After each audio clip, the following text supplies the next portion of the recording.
Hello, Lowman Hill.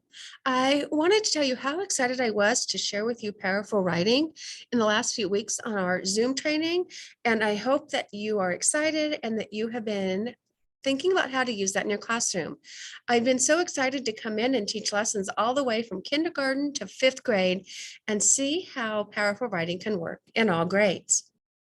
So I want to take a few minutes to talk about tips for getting started to using powerful writing in your classroom. So let's take a look at a couple of tips that you can use to get started with powerful writing. Number one, think about modeling. How can you use powerful writing as part of your shared writing and your modeling for students? So perhaps you want to do this as a whole class. You can write a graphic organizer as a class, and then students can help you write a paragraph or paragraphs together. So you can do it as a modeled shared writing.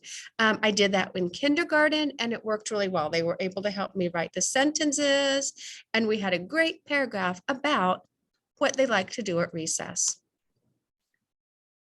Another strategy is to model this in a content area lesson.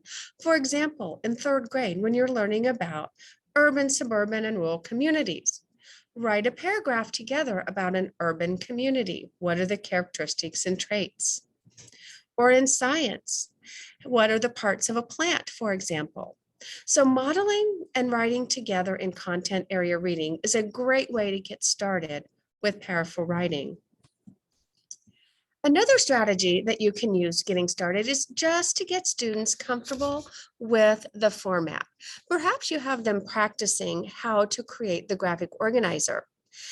You don't necessarily need to take that to the writing process. If your goal is to help build confidence with the organizer and confidence with students in creating that graphic organizer, work on the graphic organizer, save that organizer and use it again later in the year or later in the week for students to write from. So make sure students are comfortable with how to complete the graphic organizer.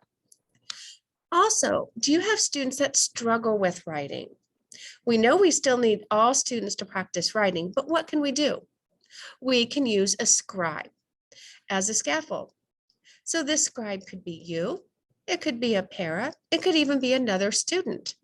But we want students to be comfortable with that organizer. And if students are struggling with the writing process, use a scribe. They're still getting their details down, and students are still learning how the graphic organizer works. So those are just a couple of tips and tricks for how you can begin using powerful writing in your classroom. As always, if you have any questions or concerns, please do not hesitate to reach out.